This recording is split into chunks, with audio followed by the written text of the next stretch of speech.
Operation सिंदूर ये सिर्फ नाम नहीं है, ये देश के कोटि कोटि लोगों की भावनाओं का प्रतिबिंब है। ऑपरेशन सिंदूर न्याय की अखंड प्रतिज्ञा है। 6 मई की देर रात, 7 मई की सुबह पूरी दुनिया ने इस प्रतिज्ञा को परिणाम में बदलते देखा। ये आतंक का बहुत विभत्स चेहरा क्रूरता थी। ये देश के सद्भाव को तोड़ने की घिनौनी कोशिश भी थी। जब देश एकजुट होता, नेशन फर्स्ट की भावना से भरा होता, राष्ट्र सर्वोपरि होता है, तो फौलादी फैसले लिए जाते, परिणाम लाकर दिखाए जाते। आतंकियों ने हमारी बहनों का सिंदूर उजाड़ा, इसलिए भारत ने आतंक के ये हेडक्वार्टर्स उजाड़ दिए। आतंक पर भारत की कार्रवाई का साथ देने के बजाय पाकिस्तान ने भारत पर ही हमला करना शुरू कर दिया। पाकिस्तान की तैयारी सीमा पर वार की, लेकिन भारत ने पाकिस्तान के सीने पर वार कर दिया। इस आतंकी हमले के बाद सारा राष्ट्र, हर नागरिक, हर समाज, हर वर्ग, हर राजनीतिक दल एक स्वर में आतंक के खिलाफ कड़ी कार्रवाई के लिए उठ खड़ा। हमने आतंकवादियों को मिट्टी में मिलाने के लिए भारत की सेनाओं को पूरी छूट, और आज हर आतंकी, आतंक का हर संगठन जान चुका है कि हमारी बहनों बेटियों के माथे से सिंदूर हटाने का अंजाम क्या होता है। प्रिय देशवासियों, नमस्कार।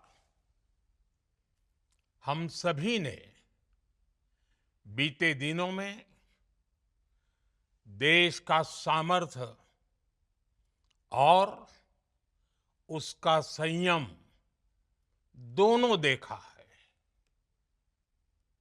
मैं सबसे पहले भारत की पराक्रमी सेनाओं को,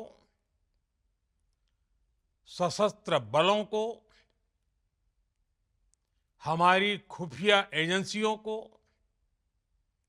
हमारे वैज्ञानिकों को, हर भारतवासी की तरफ से सैल्यूट करता हूं। हमारे वीर सैनिकों ने ऑपरेशन सिंदूर के लक्ष्यों की प्राप्ति के लिए असीम शौर्य का प्रदर्शन किया। मैं उनकी वीरता को, उनके साहस को, उनके पराक्रम को आज समर्पित करता हूं। हमारे देश की हर माता को, देश की हर बहन को और देश की हर बेटी को ये पराक्रम समर्पित करता हूं। साथियों, 22 अप्रैल को पहलगाम में आतंकवादियों ने जो बर्बरता दिखाई थी, उसने देश और दुनिया को झकझोर दिया था। छुट्टियां मना रहे निर्दोष मासूम नागरिकों को धर्म पूछकर उनके परिवार के सामने, उनके बच्चों के सामने बेरहमी से मार डालना, यह आतंक का बहुत विभत्स चेहरा था, क्रूरता थी। ये देश के सद्भाव को तोड़ने की घिनौनी कोशिश भी थी। मेरे लिए व्यक्तिगत रूप से ये पीड़ा बहुत बड़ी थी। इस आतंकी हमले के बाद सारा राष्ट्र हर नागरिक, हर समाज, हर वर्ग, हर राजनीतिक दल एक स्वर में आतंक के खिलाफ कड़ी कार्रवाई के लिए उठ खड़ा हुआ। हमने आतंकवादियों को मिट्टी में मिलाने के लिए भारत की सेनाओं को पूरी छूट दे दी और आज हर आतंकी, आतंक का हर संगठन जान चुका है कि हमारी बहनों बेटियों के माथे से सिंदूर हटाने का अंजाम क्या होता है। साथियों, ऑपरेशन सिंदूर ये सिर्फ नाम नहीं है, ये देश के कोटि कोटि लोगों की भावनाओं का प्रतिबिंब है। ऑपरेशन सिंदूर न्याय की अखंड प्रतिज्ञा है।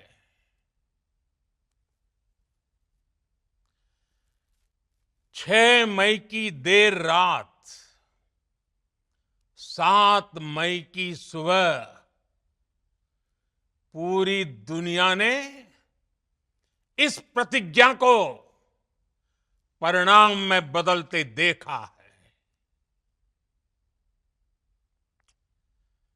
भारत की सेनाओं ने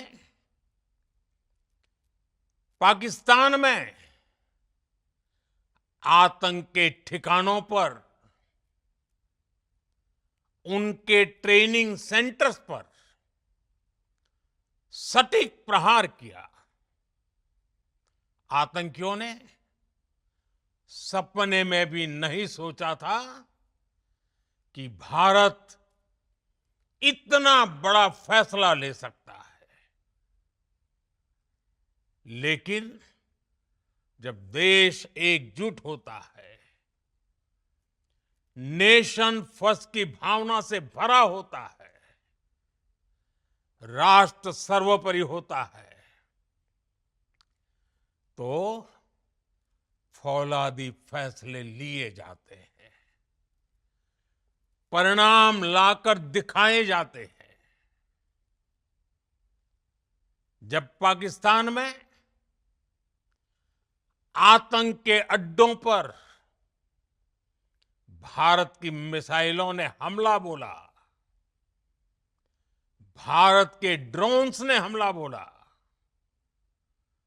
तो आतंकी संगठनों की इमारतें नहीं, बल्कि उनका हौसला भी थर्रा गया। बहावलपुर और मुरिद के जैसे आतंकी ठिकाने एक प्रकार से ग्लोबल टेररिज्म की यूनिवर्सिटीज रही है।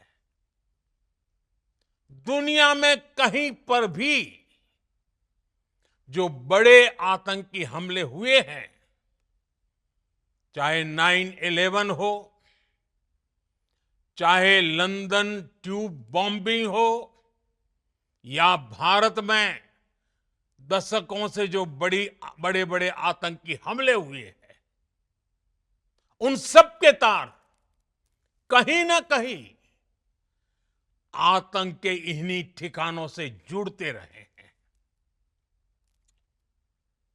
आतंकियों ने हमारी बहनों का सिंदूर उजाड़ा था, इसलिए भारत ने आतंक के ये हेडक्वार्टर्स उजाड़ दिए। भारत के इन हमलों में 100 से अधिक खूंखार आतंकवादियों को मौत के घाट उतारा गया है। आतंक के बहुत सारे आका बीते 2.5-3 दशकों से खुलेआम पाकिस्तान में घूम रहे थे, जो भारत के खिलाफ साजिशें करते थे, उन्हें भारत ने एक झटके में खत्म कर दिया। साथियों, भारत की इस कार्रवाई से पाकिस्तान घोर निराशा में गिर गया था, हताशा में गिर गया था, बौखला गया था। और इसी बौखलाहट में उसने एक और दुस्साहस किया। आतंक पर भारत की कार्रवाई का साथ देने के बजाय पाकिस्तान ने भारत पर ही हमला करना शुरू कर दिया। पाकिस्तान ने हमारे स्कूलों, कॉलेजों को, गुरुद्वारों को, मंदिरों को, सामान्य नागरिकों के घरों को निशाना बनाया। पाकिस्तान ने हमारे सैन्य ठिकानों को निशाना बनाया। लेकिन इसमें भी पाकिस्तान खुद बेनकाब हो गया। दुनिया ने देखा कि कैसे पाकिस्तान के ड्रोन्स, पाकिस्तान की मिसाइलें भारत के सामने तिनके की तरह बिखर गई। भारत के सशक्त एयर डिफेंस सिस्टम ने उन्हें आसमान में ही नष्ट कर दिया। पाकिस्तान की तैयारी सीमा पर वार की थी, लेकिन भारत ने पाकिस्तान के सीने पर वार कर दिया। भारत के ड्रोन्स, भारत की मिसाइलों ने सटीकता के साथ हमला किया। पाकिस्तानी वायुसेना के उन एयरबेस को नुकसान पहुंचाया, जिस पर पाकिस्तान को बहुत घमंड था। भारत ने पहले 3 दिनों में ही पाकिस्तान को इतना तबाह कर दिया, जिसका उसे अंदाजा भी नहीं था। इसलिए भारत की आक्रामक कार्रवाई के बाद पाकिस्तान बचने के रास्ते खोजने लगा। पाकिस्तान दुनिया भर में तनाव कम करने के लिए गुहार लगा रहा था, और बुरी तरह पीटने के बाद इसी मजबूरी में 10 मई की दोपहर को पाकिस्तानी सेना ने हमारे डीजीएमओ को संपर्क किया। तब तक हम आतंकवाद के इंफ्रास्ट्रक्चर को बड़े पैमाने पर तबाह कर चुके थे। आतंकियों को मौत के घाट उतार दिया गया था। पाकिस्तान के सीने में बसाए गए आतंक के अड्डों को हमने खंडहर बना दिया था। इसलिए जब पाकिस्तान की तरफ से गुहार लगाई गई, पाकिस्तान की तरफ से जब ये कहा गया कि उसकी ओर से आगे कोई आतंकी गतिविधि और सैन्य दुस्साहस नहीं दिखाया जाएगा, तो भारत ने भी उस पर विचार किया। और मैं फिर दोहरा रहा हूं, हमने पाकिस्तान के आतंकी और सैन्य ठिकानों पर अपनी जवाबी कार्रवाई को अभी सिर्फ स्थगित किया है। आने वाले दिनों में हम पाकिस्तान के हर कदम को इस कसौटी पर मापेंगे कि वो क्या रवैया अपनाता है। साथियों, भारत की तीनों सेनाएं, हमारी एयरफोर्स, हमारी आर्मी और हमारी नेवी, हमारी border security force BSF, Bharat के अर्धसैनिक बल लगातार अलर्ट पर है। सर्जिकल स्ट्राइक और एयर स्ट्राइक के बाद अब ऑपरेशन सिंदूर आतंक के खिलाफ भारत की नीति है। ऑपरेशन सिंदूर ने आतंक के खिलाफ लड़ाई में एक नई लकीर खींच दी है। एक नया पैमाना, न्यू नॉर्मल तय कर दिया है। पहला, भारत पर आतंकी हमला हुआ तो मुंह तोड़ जवाब दिया जाएगा। हम अपने तरीके से, अपनी शर्तों पर जवाब देकर रहेंगे।